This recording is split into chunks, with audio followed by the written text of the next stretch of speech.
सुधीर्ष mega mind में आपका स्वागत है। आज हम बात करेंगे कि इंडिया नाम पर विवाद क्यों हो रहा है, क्यों चारों तरफ ये बहस छिड़ रही है कि सरकार इंडिया नाम को चेंज करने जा रही है। इस बात में कितनी सच्चाई है और कितनी झूठ है, इसके बारे में स्पष्टता कुछ कहा नहीं जा सकता है।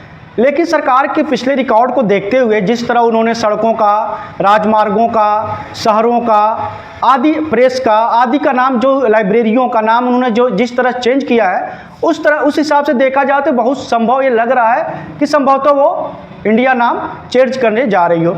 लोगों ने इसके बारे में प्रमाण भी दिया है। 9 से 10 सितंबर को G20 का मीटिंग जो नई दिल्ली में होने जा रहा है, लोगों का कहना है कि भारत ने निमंत्रण पत्र पर प्रेसिडेंट ऑफ इंडिया की जगह प्रेसिडेंट ऑफ भारत लिखा है। दूसरी तरफ इंडियन एक्सप्रेस न्यूज़ की खबर को सच माने तो उसके अनुसार इंडोनेशिया में होने वाले आसियान सम्मेलन पर भारत सरकार ने एक बुकलेट जारी किया है, जिसमें उन्होंने इंडिया के प्रधानमंत्री के बजाय भारत का प्रधानमंत्री लिखा है। तो ये इन सबूतों से ये बहुत हद तक संभव लग रहा है कि संभवतः सरकार नाम चेंज करने जा रही है। यह विवाद आखिर क्यों हो रहा है, क्यों ऐसे मुद्दे देश में उठाए जा रहे हैं जिनका कोई मतलब नहीं है, ऐसे मुद्दे क्यों उठाए जा रहे हैं, ये सब जानने से पहले आइए हम देखते हैं थोड़ा भारत के इतिहास, भारत के नाम के बारे में, जिससे आगे के विवाद को स्पष्ट करने में हमें काफ़ी मदद मिलेगी। तो भारत के नाम पर विचार करें तो प्राचीन काल में भारत का जो नाम था उसे जम्बू द्वीप कहा जाता था। ऐसा माना जाता था कि भारत में जो भौगोलिक क्षेत्र था उस पर जामुन के वृक्ष बहुतायत में पाए जाते हैं, जिससे नाम पड़ा जम्बू द्वीप। तब ये राष्ट्र या देश नहीं था, एक भौगोलिक अभिव्यक्ति मात्र था। कुछ लोग कहते हैं इसका नाम बाद में अजनाब वर्ष पड़ा। और फिर जब आर्य भारत आए और उत्तर पश्चिम में उन्होंने अपना निवास स्थान बनाया, सिंध और गंगा नदियों के बीच में, तो उस क्षेत्र को कहा गया आर्यावर्त ऋग्वेद के अनुसार। और फिर दुष्यंत और शकुंतला पुत्र भरत या भरत मुनि या ऋषभ देव के पुत्र भरत के नाम पर देश का नाम भारत पड़ा। इसके अलावा कुछ विद्वान भारत खंड भी बताते हैं कि भारत खंडे नाम था। जब ईरानी भारत आए तो उन्होंने सिंध नदी को हिंदू कहा और यहाँ के रहने वाले को हिंदू और क्षेत्र को हिंदुस्तान कह के वो संबोधित करते थे। फिर अरबी आए, अरबी हिंदू को हिंद कहते थे। और जब ग्रीक आए तो ग्रीक सिंधु नदी को इंडस रिवर कहते थे और यहाँ के उसके क्षेत्र को इंडिया कहते थे।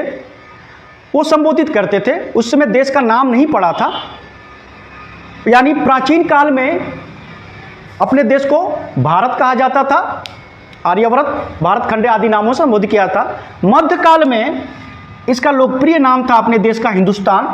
और जब ब्रिटिश भारत आए तो ब्रिटिश मेगास्थनीज की इंडिका पढ़ के ही ज़्यादा जानकारी इकट्ठा करके भारत आए, तो उन्होंने भारत को इंडिया संबोधित किया।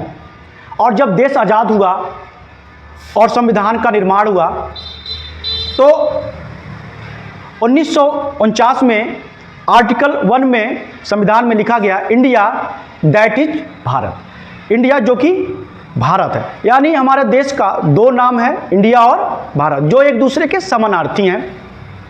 अब हम विश्व के अन्य देशों का नाम देखते हैं। इटली के अमेरिगो वेस्पुच्ची ने 1507 में अमेरिका की खोज की और इन्हीं के नाम पर, इटली के अमेरिगो के ही नाम पर अमेरिका का नाम अमेरिका पड़ा। वो आज तक उसने अपना नाम चेंज नहीं किया, जबकि एक विदेशी के नाम पर अमेरिका का नाम है। फिर स्पेन के क्रिस्टोफर कोलंबस के नाम पर कोलंबिया का नाम पड़ा, जो कि दक्षिण अमेरिका महाद्वीप का एक देश है।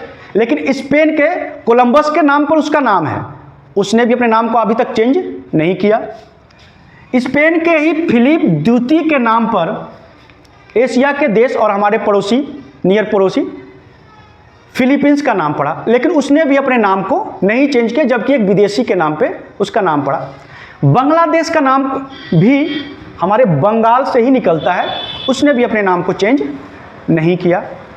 तो सवाल ये है कि भारत में ये मुद्दा क्यों उठाया जा रहा है, इस पे विवाद आखिर क्यों, सरकार इन विवादों में क्यों उलझ रही है या उलझा रही है। तो आइए जानते हैं कि सरकार ऐसा क्यों कर रही है या न्यूज़ चैनल इस रूमर को क्यों उठा रहे हैं। इसकी असली वजह है सरकार द्वारा मुख्य मुद्दे से ध्यान को भटकाना जनता का। वो जनता का ध्यान मुख्य मुद्दे से भटकाना चाहती है। मुख्य मुद्दा क्या है? तो देश की आर्थिक तरक्की, जीडीपी, बेरोजगारी, भुखमरी, गरीबी, सड़क, स्वास्थ्य, शिक्षा, इन पे सरकार ना बात करना चाहती है और ना ही मीडिया, जो मेन स्ट्रीम मीडिया, वहाँ पे बात किया जाता है।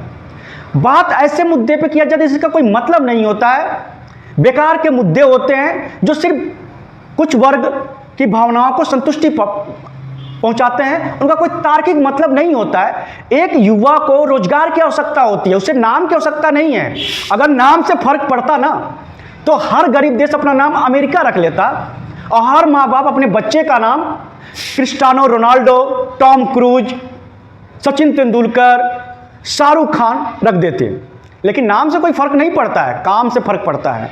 हमें युवाओं को रोजगार चाहिए। आज भारत दुनिया का सबसे बड़ा देश बन चुका है जनसंख्या के मामले में और लगभग 65% हमारी जनसंख्या युवा है, जो डेमोग्राफिक डिविडेंड का काम कर रही है, जननांकी लाभांश का। लेकिन सरकार ने अगर इन युवाओं का सही से उपयोग नहीं किया तो ये डेमोग्राफिक डेंजर में बदल जाएंगे, जननांकी खतरा में बदल जाएंगे। और अगर युवा को रोजगार नहीं मिलेगा, वो उसका लाइफ सेटल नहीं होगा, एक प्रॉपर लाइफ नहीं जिएगा, तो आप जान सकते हैं को क्या करेगा आगे चल के। और सबसे बड़ी समस्या, हमारी जनसंख्या 25% युवा है, 65% युवा है। अगर उसके पास रोजगार नहीं होगा, कोई काम नहीं होगा, न प्राइवेट सेक्टर में जॉब है, न गवर्नमेंट सेक्टर में जॉब है, न बिजनेस करने का आइडियल कंडीशन है भारत में। छोटे मोटे आप बिजनेस के लिए जाए, बैंक लोन नहीं देगा। बड़े बड़े उद्योगपतियों तो खैर लोन बैंक उन्हीं को लोन देता है। बैंक तो खैर संभवतः दुनिया का सबसे बड़ा फ्रॉड है। तो बैंक तो सिर्फ बड़े पूंजीपतियों के लिए ही बना है। गरीबों से पैसा नए तरीके से स्कीम से उनको बेवकूफ़ बनाते हैं, गरीबों से पैसा बैंक में डालते हैं, वो बैंक उद्योगपतियों को देते हैं। तो बैंक तो उद्योगपतियों के लिए ही बना है। तो बैंक तो गरीबों को पैसा देंगे नहीं बिजनेस करने के लिए। फिर युवा करेगा क्या? पकौड़े तलेगा। अगर चलो मान लो पकौड़े तलेगा, सब लोग पकौड़े तले तो पकौड़े खरीदेगा कौन? सवाल ये भी है, गंभीर सवाल है। अब 65% युवा है जो आगे चल के बूढ़े होंगे तो उनको सामाजिक सोशल सिक्योरिटी की जरूरत पड़ेगी। फिर कैसे मिलेगी वो सिक्योरिटी? कैसे लाएंगे आपके मेडिकल बिल? उसमें से अधिकांश चूंकि रोजगार नहीं, शादी नहीं होगी, तो कैसे आइसोलेटेड जीवन जिएंगे? कहाँ से पैसा आएगा? वो फ्रॉड हो जाएंगे, महंगाई बढ़ जाएगी, कैसे अपना जीवन जिएंगे? वो न बिजनेस कर सकते हैं, न गवर्नमेंट सेक्टर में जॉब है, न प्राइवेट सेक्टर जॉब में, कैसे अपने तो ये एक आर्थिक दुष्चक्र में भारत फंसता चला जाएगा। दूसरी चीज कि ये युवा अगर रोजगार नहीं पाएंगे तो ये क्या पारंपरिक काम करेंगे? अगर अधिकतर युवा कृषि क्षेत्र से जुड़े हैं तो इससे कृषि पे दबाव बढ़ेगा, और जब कृषि पे दबाव बढ़ेगा तो दो बात होगी। एक तो उत्पादन घटेगा तो सप्लाई घटेगी, पूर्ति घटेगी तो महंगाई बढ़ेगी। दूसरी तरफ जब कृषि पे दबाव बढ़ेगा, उत्पादन घटेगा तो आय भी कम होगी, आय भी लोगों की कम होगी। दूसरी तरफ महंगाई बढ़ेगी, और जब महंगाई बढ़ेगी, आय कम, तो ये आर्थिक अराजकता की स्थिति उत्पन्न हो जाएगी और भारत आर्थिक दुष्चक्र में फंस जाएगा। फिर उसको निकालना बड़ा मुश्किल हो जाएगा।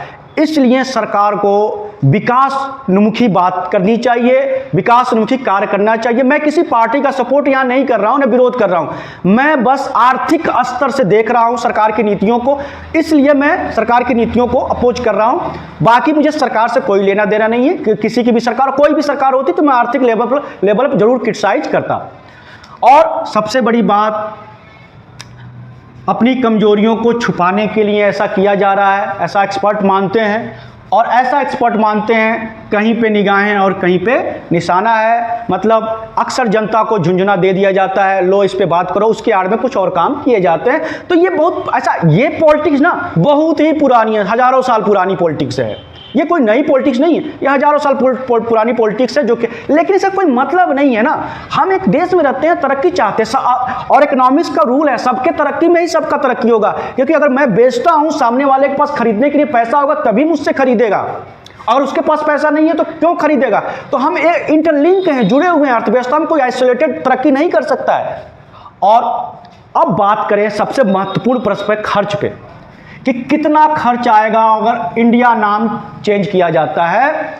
तो दक्षिण अफ्रीका के डैरन ओलिवियर ने एक फार्मूला निकाला है जिसे डैरन ओलिवियर फार्मूला कहा जाता है। उन्होंने विश्व में जो जिन देशों ने अपना नाम चेंज किया उनका अध्ययन करने पर बताया कि नाम चेंज करने के बाद हर जगह से, हर ऑफिस से, हर बुकलेट से, हर जगह वो नाम हटाने पड़ते हैं, फिर नए नाम लिखने पड़ते हैं, पुताई करनी पड़ती है, पेंटिंग करनी पड़ती है, मार्केटिंग करनी पड़ती है।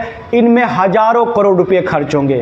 भारत के मामले में वो उनका कहना है कि अगर भारत का इंडिया नाम चेंज किया जाता है तो 1000 से अधिक करोड़ खर्च आएगा। और एक ये जो पैसा है पूरे भारत के लोगों का एक दिन का खाद्य सुरक्षा के बराबर है, एक दिन के लोगों के भोजन के बराबर है। हाल ही में जितने भी नाम चेंज किए गए, सरकार उनका आकलन किया जाए तो सबका तो नहीं बताया जा सकता, लेकिन इलाहाबाद का 2018 में जो नाम चेंज किया, इलाहाबाद नाम चेंज किया, प्रयागराज किया गया, सिर्फ नाम चेंज करने में 300 करोड़ खर्च हुआ था। 300 करोड़ खर्च।